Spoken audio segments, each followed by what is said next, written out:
नमस्कार विद्यार्थी मित्रांनो, पी एज्युकुलच्या या डिजिटल प्लॅटफॉर्मवर आपलं सगळ्यांचं मी मधुसूदन पत्की स्वागत करतो। विद्यार्थी मित्रांनो, इयत्ता 11वी मधला आपण पाचवं प्रकरण पाहत आहोत। भारतातील ग्रामीण विकास हा पाचवा आपला धडा आहे आणि भारतातील जो ग्रामीण भागामधला जो विकास आहे, ग्रामीण विकास कशा पद्धतीने होणं आवश्यक आहे, होतो आहे किंवा त्या संदर्भामधली माहिती आपण आता घेणार आहोत। विद्यार्थी मित्रांनो, आपल्याला माहिती आहे भारत हा ग्रामीण भागामध्ये असणारा देश आहे। म्हणजे अनेक खेडी, अनेक वाड्या, अनेक वस्त्या यामधून भारताची लोकसंख्या राहत होती, आजही राहते। म्हणजे भारतामधल्या एकूण लोकसंख्येचं जर काही आपण शहरी आणि ग्रामीण असं विभाजन केलं तर सर्वसाधारणपणे 83 कोटी 25 लाख इतकी लोकसंख्या जी आहे ती आपल्याला ग्रामीण भागामध्ये राहताना दिसते। म्हणजे जवळपास 68 ते 70% जी मंडळी आहेत ती ग्रामीण भागाशी संबंधित आहेत, ग्रामीण भागामध्ये राहणारी आहेत, ग्रामीण भागाशी त्यांचा संपर्क आहेत, अशी मंडळी आपल्याला पाहायला मिळतात। तेव्हा साहजिक आहे ग्रामीण भागाचा विकास हे स्वातंत्र्योत्तर काळामध्ये म्हणजे 15 ऑगस्ट 1947 मध्ये आपल्याला स्वातंत्र्य मिळालं आणि त्यानंतर ग्रामीण भागाचाही विकास करणं हा अत्यंत महत्त्वाचा भाग आहे। कारण सर्वसमावेशक आणि शाश्वत असा विकास जर काही करायचा असेल तर ग्रामीण भागालाही त्यामध्ये सहभागी करून घेणं, त्यांना आपल्याबरोबर घेणं हे गरजेचं आहे। शहरांचा विकास होत असतो, शहरांमध्ये राहणारी लोकसंख्या जर काही आपण पाहिली तर सर्वसाधारणपणे 28 ते 30% लोकसंख्या ही शहरामध्ये राहताना पाहायला मिळते आपल्याला आणि शहरांचा विकास मोठ्या प्रमाणात झालेला पाहायला मिळतो। तिथे पाणी, रस्ते किंवा ड्रेनेजसारख्या ज्या काही गोष्टी, कचऱ्याच्या साफसफाईच्या गोष्टी या सगळ्या होत असतात। त्यामुळे एक बऱ्यापैकी विकास आणि मग तिथे उद्योग व्यवसाय वाढतात, उद्योजक येतात, वेगवेगळ्या पद्धतीचे आर्थिक, सामाजिक, शैक्षणिक, कृषीविषयक असे प्रयोग होत राहतात आणि त्या विकासाला एक सर्व ज्याला सार्वजनिक म्हणण्यापेक्षाही आपण त्याला असं म्हणू की एक सर्वंकष असा विकासाचा निकष आपल्याला तिथे लावता येतो, विकास झालेला आपल्याला पाहायला मिळतो। मात्र ग्रामीण भागामध्ये अशा पद्धतीचा सर्वंकष विकास किंवा ज्याला सर्वसमावेशक विकास किंवा ज्याला आपण शाश्वत विकास म्हणजे तात्पुरत्या स्वरूपाचा नाही तर शाश्वत जे कायम राहणारं आहे, शाश्वत या शब्दाचा अर्थ अशा पद्धतीचा विकास म्हणजे तात्पुरता विकास नाही हा तर शाश्वत विकास होणं हे गरजेचं असतं आणि अशा पद्धतीचा विकास केला तर समग्र भारताचा, संपूर्ण भारताचा विकास झालेला आपल्याला पाहायला मिळणार आहे। नाहीतर विकासामध्येच काहींचा खूप विकास झालेला तर काही अतिशय अविकसित आहेत, विकास झालेला नाही, अशा प्रकारची दरी पाहायला मिळेल। तेव्हा भारताचं एकूण आपल्या सरकारांचं जे काम असतं, राज्य सरकार असेल, केंद्र सरकार असेल, यांचं महत्त्वाचं काम असतं की सर्वंकष आणि शाश्वत विकास हा खेडेगावांचा पण व्हायला पाहिजे, ग्रामीण भागांचा पण व्हायला पाहिजे। ग्रामीण भागामध्ये मोठ्या प्रमाणात आपल्याला लोकसंख्या आहे तर त्या लोकसंख्येला चांगल्या पद्धतीचं आरोग्य, चांगल्या पद्धतीचं शिक्षण, चांगल्या पद्धतीचं पाणी, चांगल्या पद्धतीचं पाण्याचं नियोजन म्हणजे पिण्याचंही आणि सांडपाण्याचंही नियोजन करणं गरजेचं आहे। आरोग्याचं योग्य पद्धतीने नियोजन करणं गरजेचं असतं। तर आपण हा सगळा जो भाग आहे प्रस्तावनेचा हा बघितला की ग्रामीण भागाचाही जेव्हा विकास होईल तेव्हा देशाचा एकूण विकास झालेला आपल्याला पाहायला मिळेल, ज्याला आपण सर्वसमावेशक विकास म्हटलेला आहे, तसंच शाश्वत असा विकास म्हटलेला आहे। आता ग्रामीण भागामधला विकास हा जर काही संकल्पना पाहिली आपण तर कृषी क्षेत्रामध्ये त्याच्याशी निगडीत असणारी ही संकल्पना आहे। कारण ग्रामीण भागामध्ये तुलनेने आजही शेती हा महत्त्वाचा उपजीविकेचा असेल किंवा एकूण अर्थकारणाचा असेल आणि देशाच्या पातळीवरही, कारण 70% लोक जो उद्योग व्यवसाय करतात तर कुठली ना कुठल्या प्रकारे तरी हा व्यवसाय, कृषी क्षेत्र जे आहे हे जोडलं गेलेलं आहे देशाच्या अर्थव्यवस्थेशी आणि त्यामुळे कृषी क्षेत्राचा विकास किंवा कृषी क्षेत्राची एक निश्चित विकासाकडे होणारी वाटचाल हा अतिशय महत्त्वाचा मुद्दा असतो। भारतामध्ये दीर्घकाळ कृषी विकासाशी संबंधित अशा वेगवेगळ्या धोरणांचा विचार आणि पाठपुरावा आणि अंमलबजावणी केली जाते, ती आपल्याला पाहायला मिळते। आता ग्रामीण विकास जर काही आपण म्हटलं तर ग्रामीण विकास करण्याकरता कुठल्या भागामध्ये, सेक्टरमध्ये, क्षेत्रामध्ये आपण विचार करायला पाहिजे.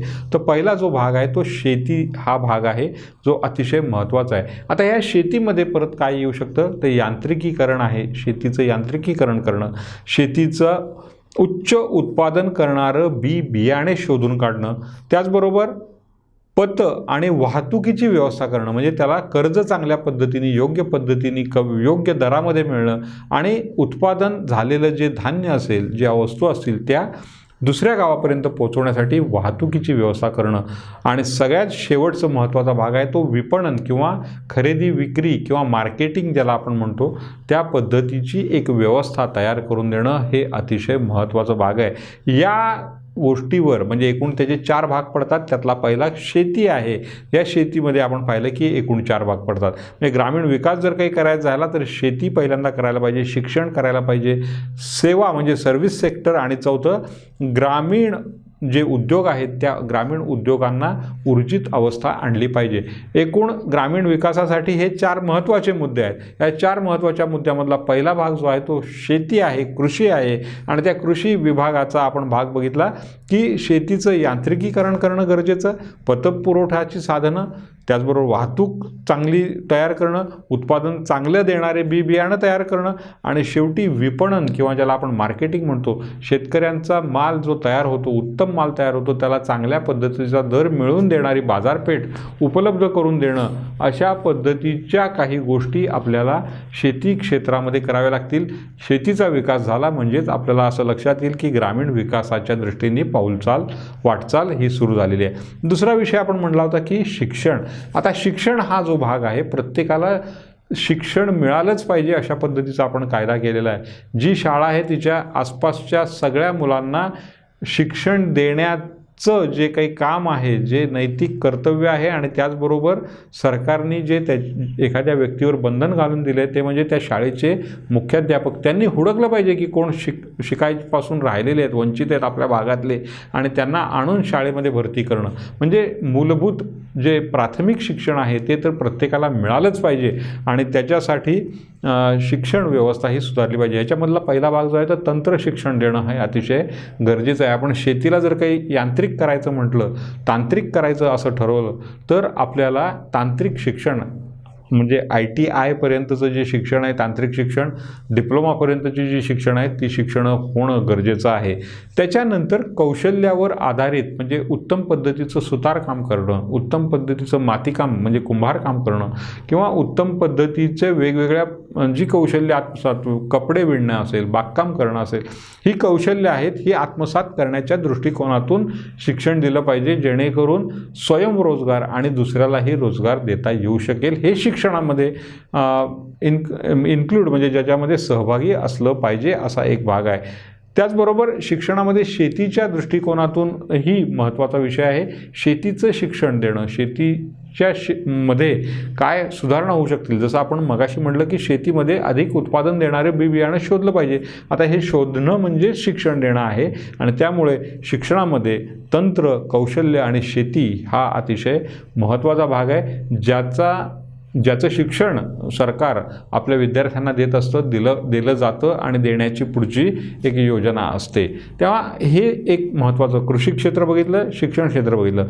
तिसरं क्षेत्र जे आहे ते सेवा क्षेत्र आहे, ज्याला आपण वेगवेगळ्या सर्व्हिस सेक्टर असं म्हणतो. वेगवेगळ्या सेवा आपल्याला मिळत असतात. आता या सेवांमध्ये काय आहे तर आरोग्य सेवा आहे. आपल्याला माहिती आहे की कोविडसारख्या मोठ्या जागतिक महामारीमध्ये आरोग्य सेवा देणं किती गरजेचं होतं, आणि अशा पद्धतीचे सेवा देणारी मंडळी तुलनेने महामारीच्या किती कमी होते, आणि त्याच्याकरता आपल्याला ही सेवा देण्याची यंत्रणा उभी करणं अतिशय गरजेचं आहे. त्यामुळे सेवा क्षेत्रामध्ये आरोग्य हे येतं, ज्याच्यामध्ये प्राथमिक आरोग्य केंद्रापासून जिल्हा आरोग्य केंद्रामध्ये वेगवेगळ्या टप्प्यांवर ही सेवा देणारं एक व्यवस्था ही सरकार तयार करत असतं. किंबहुना ही सेवा देणारी व्यवस्था तयार केली तर ग्रामीण भागातलं आरोग्य चांगलं राहील, आणि ग्रामीण भागातलं आरोग्य, शिक्षण, शेती याच्याबरोबर सेवा जर काही आपण तिथे पुरवली तर मोठ्या प्रमाणात त्याचा विकास होईल, हा त्याचा मतितार्थ आहे. त्याचबरोबर कुटुंब कल्याणसारखं असेल, म्हणजे एक कुटुंब ते उत्तम आरोग्य त्याचं राहावं, आणि त्या दृष्टिकोनातून लोकसंख्या असेल, त्याचं नियंत्रण असेल, वेगवेगळे भाग आहेत त्याच्यामध्ये. तर कुटुंब कल्याण ही जी एक व्यापक संकल्पना आहे तर ती आरोग्याच्या दृष्टिकोनातून कुठला आजारच होऊ नये याकरता लसीकरणाच्या माध्यमातून असेल किंवा आजार झाल्यानंतर उपचाराच्या माध्यमातून कुटुंबाचं कल्याण हा एक महत्त्वाचा विषय याच्यामध्ये घेतला जातो. त्याचबरोबर बँकिंगसारखी सेवा आहे. आपण 12वीमध्ये पुढे बघणार आहोत की असंघटित क्षेत्रामध्ये जास्त पैसा गुंतवल्यामुळे संघटित क्षेत्रामध्ये पैसा कमी उरतो किंवा कमी त्याच्यामध्ये गुंतवणूक होते. याचं कारण बँकिंगच्या ज्या सेवा आहेत त्या शेवटी अगदी ग्रामीण भागापर्यंत पोहोचत नाही. पण सरकार आता ह्या मुद्द्यावर नक्कीच ठाम झालेलं आहे आणि ती सेवा देण्याकरता ते तयार झालेले आहेत. गावांमध्ये आता बँका दिसायला लागलेल्या आहेत. त्यामुळे बँकिंग सेवा ज्या आहेत, ड्राफ्ट, ई चलन, अनेक गोष्टी, कृषी उत्पन्न बाजार समित्या, रोजगार हमी, या सगळ्यांशी बँकेची खाती आता लिंक केली गेलेली आहेत आणि जेणेकरून 2-3 मुद्दे त्याचे आहेत. योग्य पद्धतीने पैसे योग्य माणसाला मिळावेत, त्यातला भ्रष्टाचार कमी व्हावा आणि विनाकारण पैसे कोणाला तरी दिले जाऊ नयेत. या सगळ्या 2-4-5 गोष्टी आहेत की ज्याच्यामुळे बँकिंगची सेवा ही अत्यंत उपयुक्त ठरली. काळा पैशावर सुद्धा चाप बसवण्याच्या दृष्टिकोनातून ही सेवा अत्यंत आवश्यक ठरत असते.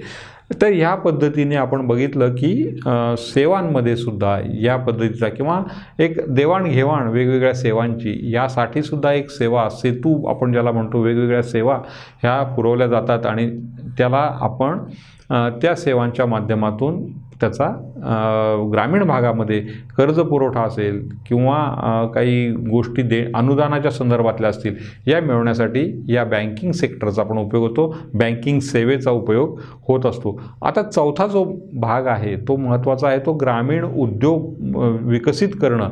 ग्रामीण उद्योग जर काही विकसित केले तर साहजिकच ग्रामीण भागाचा विकास होणार आहे. कारण अर्थकारण फिरणार आहे, बाहेरची किंवा शहरातली मंडळी तिथे येणार आहेत.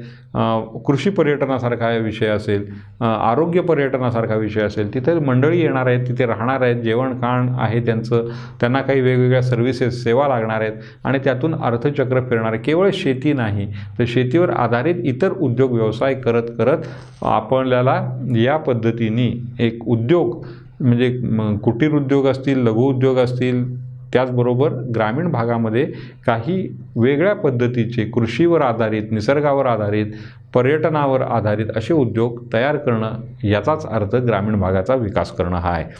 त्याचबरोबर आधुनिकीकरण करणं, म्हणजे जिथे गाड्या जात नाहीत, रस्ते, रोपवे, अशा पद्धतीचे वेगवेगळे मार्ग हे यांत्रिकीकरणातून, वेगवेगळ्या पद्धतीच्या आधुनिकीकरणातून तयार होत असतात आणि त्याचा नक्की फायदा हा ग्रामीण भागातल्या मंडळींना होत असतो, अर्थकारणाच्या दृष्टीने होत असतो. त्याचबरोबर ह्या उद्योग व्यवसायाला आवश्यक असणारं मनुष्यबळ पाहिजे असेल तर आपण जसं बघितलं की शिक्षणामध्ये तंत्र शिक्षण आणि कौशल्य शिक्षण देणं, त्याचबरोबर तांत्रिक प्रशिक्षण देणं, जर हे प्रशिक्षण दिलं तर तिथेच रोजगार उपलब्ध होऊ शकेल. शहरांवर येणारा जो काही ताण आहे, शहरांचा होत असलेला फुगवटा आहे, तो फुगवटा कमी करण्याच्या दृष्टीने हा अत्यंत महत्त्वाचा भाग असतो. पण त्याच्याकरता कौशल्य प्राप्त असणारी मंडळी लागत असतात आणि ही मंडळी आपल्याला नक्कीच या उद्योगाशी संबंधित शिक्षणातून मिळत असतात आणि शिक्षणातून या उद्योगांच्या आणि व्यवसायाच्यासाठी विद्यार्थी तसंच कामगार तसंच कौशल्य प्राप्त असणारी मंडळी मिळत असतात. याचबरोबर विपणन असा एक जो मार्केटिंगचा जो भाग आहे, खरेदी विक्रीचा भाग आहे, त्याच्यासाठी सुद्धा हा भाग अतिशय महत्त्वाचा असतो, जेणेकरून ग्रामीण उद्योग आणि व्यवसाय हे आपल्याला ग्रामीण भागाचा विकास करण्याकरता पूरक ठरत असतात. म्हणजे आपण जर काही ग्रामीण भागाचा विकास जर काही म्हटलं तर त्याच्यामध्ये 4 मुद्दे महत्त्वाचे येतात, ज्यामध्ये येतं शेती, शिक्षण, सेवा आणि उद्योग. तर शेतीमध्ये आपण पाहिलं वेगवेगळे मुद्दे येतात की विक्रीपर्यंत, उत्पादनापासून विक्रीपर्यंत, प्रशिक्षणापासून शिक्षणापर्यंत आणि त्यामध्ये असणाऱ्या सेवा संधींचं. दुसरं आहे शिक्षण, ज्याच्यामध्ये कौशल्य येतं, तंत्र येतं, त्याचबरोबर शेतीवर आधारित काही वेगवेगळे विषय येतात आणि ते जर काही शिक्षण आपण विद्यार्थ्यांना दिलं, ग्रामीण भागातल्या विद्यार्थ्यांचं, नक्कीच ग्रामीण भागामध्ये विकास हा होऊ शकतो. पुढचा सेवा म्हटलं होतं आपण, ज्याच्यामध्ये बँकिंग सेक्टर असेल, कुटुंब कल्याण किंवा आरोग्य विषयक सेवा असतील, तर या सगळ्या सेवांचा उपयोग तन आणि मन आणि धन हे सगळं तिन्ही गोष्टी चांगल्या ठेवण्याकरता या सेवा क्षेत्राचा उपयोग होऊ शकेल. आणि चौथा भाग आपण ग्रामीण उद्योगाचा पाहिला होता, ज्यामध्ये आपण असं म्हटलं होतं की आधुनिकीकरण, तंत्रज्ञान आणि विपणन किंवा एक मार्केटिंगची व्यवस्था तयार करणं आणि उद्योग धंदे व्यवसाय मोठ्या प्रमाणात वाढवणं, ज्याच्यामध्ये मगाशी उल्लेख केला तसं टुरिझम असेल, काही ऐतिहासिक ठिकाणचं आणि छोटं गाव आहे आणि ऐतिहासिक काही गोष्टी आहेत तिथे, त्याचबरोबर शैक्षणिक काही वेगळ्या अर्थाने परिस्थिती आहे. तर अशा पद्धतीचे उद्योग व्यवसाय हे सुरू करता येऊ शकतात आणि या उद्योग व्यवसायाच्यामधून ग्रामीण भागाचा विकास होऊ शकतो, जो विकास हा सर्वसमावेशक आहे. म्हणजे आचारी, तिथला गाडीवाला, तिथे पेपर टाकणारा, तिथे बँकेचा व्यवसाय करणार म्हणजे बँकेमध्ये काम करणारा कर्मचारी, त्याचबरोबर शिक्षक असेल, प्रशिक्षक असेल, अशी एक मोठी फळी, दूधवाला असेल, फळवाला असेल, अंडी देणारा असेल, अशा पद्धतीचे अनेक व्यवसाय उद्योग हे तिथे विकसित होऊ शकतात आणि साहजिकच त्यांचा विकास होणं म्हणजेच ग्रामीण भागाचा विकास होणं, अशी परिस्थिती येऊ शकते. तेव्हा विद्यार्थी मित्रांनो, आपण पाहिलं की एकूणच भारतामधली जी ग्रामीण व्यवस्था आहे ती ग्रामीण व्यवस्था म्हणजे अर्थव्यवस्था असेल, समाज व्यवस्था असेल, ही सुधारण्यासाठी जी काही धडपड करणं आवश्यक आहे त्यामध्ये हा एक महत्त्वाचा भाग आहे, जो ग्रामीण विकास म्हणून आपण संबोधतो. हा ग्रामीण विकास सर्वसमावेशक असला पाहिजे. ग्रामीण भागातला प्रत्येक घटक ह्या विकासामध्ये सहभागी व्हायला पाहिजे, त्याचं योगदान असलं पाहिजे आणि त्याच्या पुढे जाऊन तो शाश्वत मूल्य घेऊन येणार असला पाहिजे. तात्पुरता काहीतरी केलं म्हणजे जत्रेमध्ये बाबा फुग्याची दुकानं आहेत आणि मग त्या 2, 3, 4 दिवसामध्ये फुगे विकले आणि मग त्याचा विकास झाला, तर तो काही शाश्वत विकास असं म्हणता येणार नाही. तर एक फुग्याची फॅक्टरीच आपण टाकूया, शेकडो फुगे तयार करूया आणि गावोगाव विकूया, तर त्याला आपण कुठेतरी शाश्वत म्हणजे कायम चालणारी एखादी गोष्ट आहे, त्यावर विकास आणि त्या विकासावर प्रगती ही अवलंबून असते. तेव्हा विद्यार्थी मित्रांनो, आपण पाहिलं की एकूणच ग्रामीण विकास म्हणजे काय.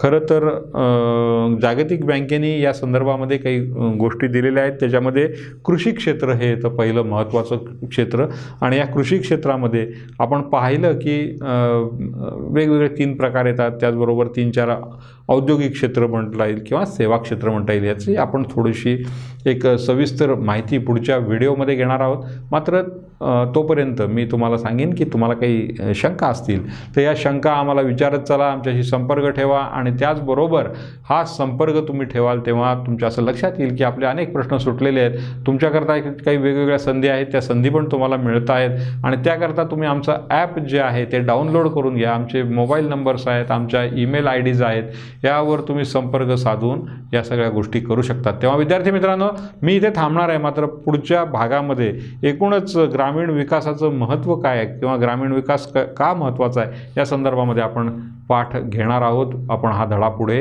5व्या क्रमांकाचा जो धडा आहे तो पुढे सुरू ठेवणार आहे. मात्र तोपर्यंत आपण इथे थांबूया, भेटूया पुढच्या भागामध्ये.